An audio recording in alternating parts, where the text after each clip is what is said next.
အားလုံးပဲမင်္ဂလာပါခင်ဗျာဝဲဘော် channel ကနေအားလုံးကိုချစ်ဆိုပါတယ်ကျွန်တော်ဒီကနေ့မှာတော့မနေ့ပြန်စနေနေ့ညမှာကင်မဲ့လီဗာပူးနဲ့ Nottingham Forest တင်ပွဲစဉ်ရဲ့ပွဲကြိုသုံးချက်ကိုတင်ဆက်ပေးမှာဖြစ်ပါတယ်ဒီပွဲစဉ်ကတော့စနေနေ့ညမြန်မာစံတော်ချိန်9နာရီခွဲမှာကစားမှာဖြစ်ပါတယ်ဒီပွဲကတော့လီဗာပူးအနေနဲ့ငါတို့ဒီလက်ရှိချန်ပီယံဆိုတဲ့စိတ်ဓာတ်ကိုခေါင်းထဲမှာထည့်ပြီးတော့အင်ရှင်ပရိသတ်တွေကိုဖျော်ဖြေမှုပေးရမယ်ပွဲစဉ်ဖြစ်ပါတယ်ချန်ပီယံပွဲဆိုတာကမိုးပေါ်ကကျလာတဲ့ຢာမဟုတ်ဘူးဗျာနံပါတ်1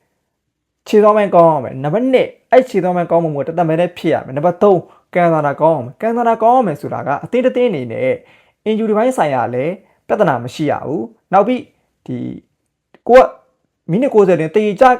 နေခဲ့သည့်တိုင်အောင်လိတ်ကိုးတွေနဲ့အနိုင်နိုင်စွမ်းရှိရမယ်ဒီချက်တွေနဲ့ပြည့်စုံခဲ့လို့လီဗာပူးမိနစ်ကချန်ပီယံဖြစ်ခဲ့တယ်ဒါကြောင့်ဒီပွဲချိန်မှာဆိုရင်သူတို့ဒီချန်ပီယံဆိုတဲ့စိတ်ဓာတ်ကိုခေါင်းထဲမှာထည့်ပြီးတော့ပရိသတ်တွေကိုဖျော်ဖြေမှုပေးရမယ်ပွဲစဉ်ဖြစ်ပါတယ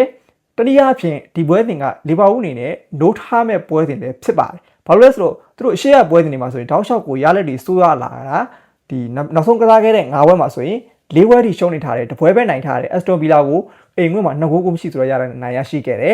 ်ဒီနောက်ဆုံးကစားခဲ့တဲ့ပွဲစဉ်မှာဆိုရင်မန်ချက်စတာစီးတီးတင်းကို3ဂိုးကိုမရှိဆိုတော့ရလက်နဲ့တောင်ရှုံးနေခဲ့တယ်ဆိုတော့ဒီပွဲစဉ်ကတနည်းအားဖြင့်ပြောရမယ်ဆိုရင်လီဗာပူးအနေနဲ့နိုးထားဖို့အချိန်တန်ပြီဖြစ်တဲ့ပွဲစဉ်လည်းဖြစ်တယ်Nottingham Forest ရဲ့လက်ရှိအခြေအနေတွေကိုကျွန်တော်တို့ဆွေးနွေးကြည့်အောင် Nottingham Forest ကတော့ဒီရှောင်းထိုက်လက်ထက်မှာနောက်ဆုံးကစားခဲ့တဲ့3ပွဲမှာဆိုရင်တပွဲနိုင်တပွဲတည်တပွဲဒီရှုံးနေထားပါတယ်အနိုင်ရခဲ့တဲ့ပွဲစဉ်ကတော့ပြီးနောက်ဆုံးပွဲကစားခဲ့တဲ့ Leeds United ကို3ဂိုးတကူနဲ့အနိုင်ရရှိခဲ့တယ်တည်ချခဲ့တာကတော့ Manchester United ကိုတစ်ဖက်2ဂိုးစီတည်ချခဲ့တယ်ရှုံးနေခဲ့တာကတော့ဒီဘုံမောက်တင်ကိုအဝေးခွင့်မှာ2ဂိုးပြီးဆိုတော့ရတဲ့နဲ့ရှုံးနေခဲ့တယ်ဆိုတော့လက်ရှိအနေအထားတွေရတော့Nottingham Forest က Leeds United လီဗာပူးထက်အနေငယ်အသာသည်ရတယ်လို့ပြောရမယ်ဒီလက်သင်းကြားဒီနောက်ဆုံး6ချိန်ထိတိုက်လို့ဆိုမှုကိုကျွန်တော်တို့ဆွေးနွေးကြည့်အောင်နောက်ဆုံး6ချိန်မှာဆိုရင်လီဗာပူးအနေနဲ့ Nottingham Forest ကို3ချိန်အနိုင်ရရှိထားတယ် Nottingham Forest ကတော့လီဗာပူးကို2ချိန်အနိုင်ရရှိထားပါတယ်တစ်ချိန်တည်ကြထားပါတယ်လီဗာပူးအသင်းကတော့ဒီပွဲစဉ်မှာသတင်းကောင်းတွေရောသတင်းဆိုးတွေရောရှင်တွဲနေတယ်သတင်းကောင်းကဘာလဲဆိုတော့သူတို့အသင်းရဲ့အဓိကဂိုးသမားဖြစ်တဲ့အလီဆန်ကဒီပွဲစဉ်မှာပြန်လဲပွဲထုတ်လာပဲရှိနေပါတယ်သတင်းဆိုကတော့ Florian Wirtz တို့ဒီ Conor Bradley တို့ကဒီကြွက်သားတန်ရာရှိလို့ဆိုပြီးဒီပွဲစဉ်ကို Red Show ပဲရှိနေတယ်ဆိုပြီးတော့ Arne Slot ကဒီအတည်ပြုထားတယ်ဆိုတော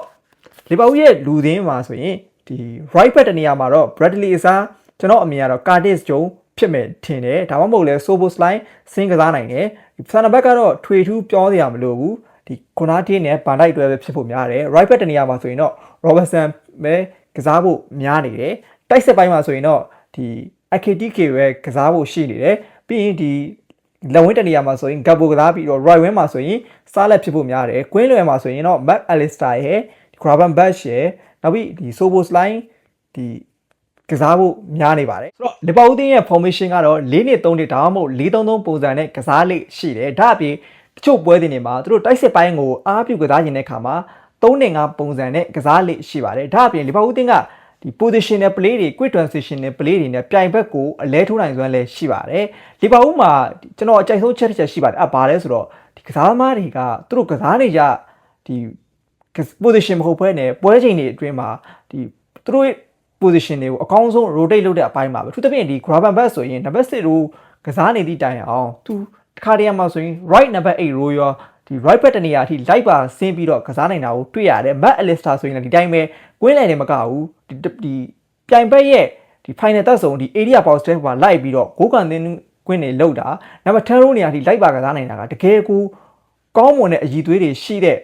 အသင်းလို့ပြောရမယ်ဒါကြောင့်ဒီချက်ကလီဗာပူးကတခြားအသင်းတွေထက်ပို့ပြီးတော့ကောင်းတယ်လို့ပြောလို့ရတယ်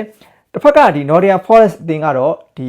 သူတို့အားသာတဲ့ vertical play တွေ set piece တွေကနေဂိုးရအောင်လုပ်လို့ရှိတယ်သူတို့လည်း quick transition ကစားတာကောင်းတယ်သူတစ်ပြည့်ဒီခံစစ်ကနေဒီထောက်ရှော့ဒီတိုက်စစ်ကိုကူးပြောင်းကစားတာတိုက်စစ်ကနေဒီခံစစ်ကူးပြောင်းတဲ့ပုံစံမှာဆိုရင်သူတို့ကလည်းကောင်းတယ်လို့ပြောလို့ရတယ်ဆိုတော့လက်ရှိခြေစွမ်းရတော့ Nottingham Forest ကလီဗာပူးထက်ပိုကောင်းတယ်လို့ထင်ရပေမဲ့ viewer ဘိုင်းနဲ့အစင်လာဘိုင်းမှာဆိုရင်တော့လီဗာပူးက Nottingham Forest ကိုအသာစီးယူထားပါတယ်ဒါအပြင်ခုနကပြောခဲ့သလိုပဲလီဗာပူးအနေနဲ့ဒီပွဲတွေမှာဒီချန်ပီယံဆိုတဲ့စိတ်ဓာတ်ကိုခေါင်းထဲမှာထည့်ပြီးတော့အေရှန်ပရိသတ်တွေကိုဖျော်ဖြေမှုပေးရမယ့်ပွဲစဉ်လည်းဖြစ်တယ်တနည်းအားဖြင့်